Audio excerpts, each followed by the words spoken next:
and her whole truth paused. Nobody was any of these people. That is why I'm telling all this now. For you, my little story would have started that day. But for me, it started in my old house back in Illinois, where me and my twin sister Summer, and my mama, and my grandma lived in a peace I only appreciated after it was gone. A man came along, and suddenly, me and Summer had to shine our faces and be quiet and act normal, as Grandma put it. We had to sit upstairs in our bedroom with dolls and storybooks and a fairy tale 45 on the toy record player. We had to wear good shoes and bobby socks with no holes and keep them on so the bottom of our feet didn't get dirty. We had to act like you got some sense, and don't you embarrass us now, you hear me? We had to ma'am and sir and please and may I. We had to keep our elbows off the table and not stuff our mouths. We had to not kick each other by play accident or mock anyone's speech or slurp our juice. We had to eat our vegetables and pick at little pieces of dessert.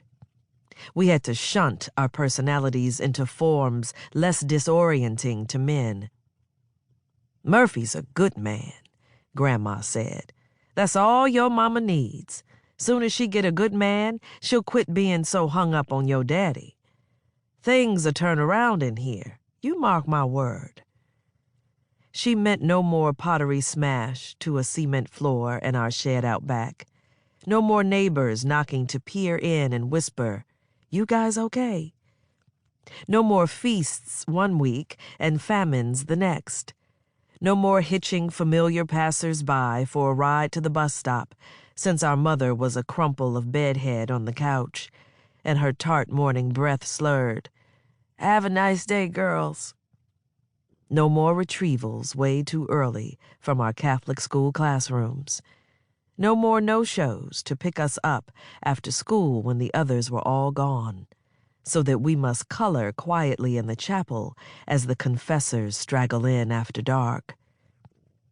Mr. Murphy first drove up to our house on Trummel Lane in his gleaming black Cadillac, with a hard briefcase and warm referral from a woman my mother swam with at the Y. He was a salesman. Insurance, life, medical, homeowners. He even sold end-of-life care and premature burial planning at early bird discounts. Cole Murphy. Blue suit, yellow tie, gold clip, white handkerchief, bald head, centipede-long mustache. Everybody knew his face from the State Farm sign at the big barber shop on Court Street, where he arranged an office through a side door. And I also knew his face from the phone book, and on the billboard over the junction tracks past the dog food plant we passed to get to the one mall in town. He first rang our house one Sunday after church. I answered the bell. He stayed talking and laughing for a long time. We couldn't take off our tights, so I hated him for the itch. Mama didn't buy a thing from him. Me and Summer and Grandma watched him walk out to his car. He waved before he opened his door. His engine started softly, with no struggle. Grandma sucked her teeth and called him slick.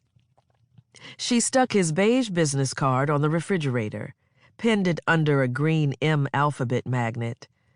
I remember she laughed and said, "Murphy go good with money." Grandma gave him store German chocolate cake with heavy cream in his coffee that first time, and the next time. Mama still bought nothing from him. So he stopped coming by in the day with a hard briefcase. He showed up at night with flowers shivering in crunchy green paper. Mama left with him in the clothes she wore to church, usually beige leather pumps to match this one camel suede purse. She and this man would be gone for time she normally hung in with us, watching BET videos or Lifetime movies with a Virginia Slims in her hand and rollers in her hair. I missed her pot of Lipton's tea with the full...